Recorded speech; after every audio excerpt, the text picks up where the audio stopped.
आज लोकमान्य बाल गंगाधर जी तिलक की पुण्यतिथि पर हम उनको याद करते हैं। साथियों, जब बाल गंगाधर जी तिलक के बारे में, उनके व्यक्तिगत जीवन, चरित्र, योगदान क्या है, उन्होंने ऐसा क्या किया, ये साहित्य मैंने अध्ययन किया। इसमें से कुछ अंश जो मुझे छू गए वो साझा करते हैं। आधुनिक भारत के निर्माता, भारतीय क्रांति के जनक लोकमान्य बाल गंगाधर जी तिलक, स्वतंत्रता संग्राम में उनका योगदान, समाज सुधार के क्षेत्र में, लेखन और पत्रकारिता के क्षेत्र के साथ होम लिंग की स्थापना उनके द्वारा की गई है, मतलब स्वराज।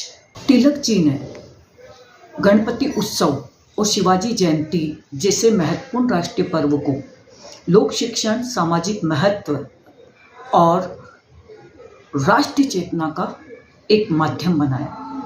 एक बहुत ही रोचक प्रसंग, जब लखनऊ में लोकमान्य गंगाधर तिलक एकता संगठन के लिए गुटों और दलों से लंबी बातचीत कर रहे थे, उस समय उन्होंने तनिक भी पूरे दिन विश्राम नहीं लिया और बहुत ही मुश्किल से उनको भोजन कराया गया। जब एक स्वयं सेवक ने कहा कि भोजन से पूर्व आपने अभी तक पूजा नहीं की, तो उनका जवाब था कि अभी तक सुबह से जो हम कर रहे थे वो क्या पूजा नहीं है?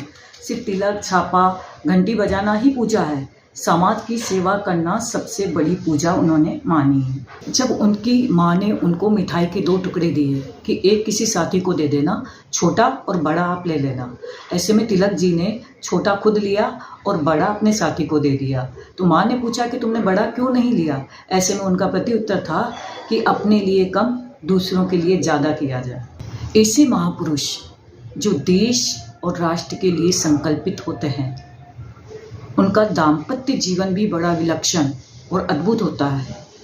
उनमें पत्नी का अपने से निजी हित से सार्वजनिक हित सोचना, महान उद्देश्य के लिए अपने आप को विसर्जित करना, तभी पति अच्छे काम कर पाते हैं। ये शिक्षा उन्होंने दी कि पत्नियां भी पूरा सहयोग करें।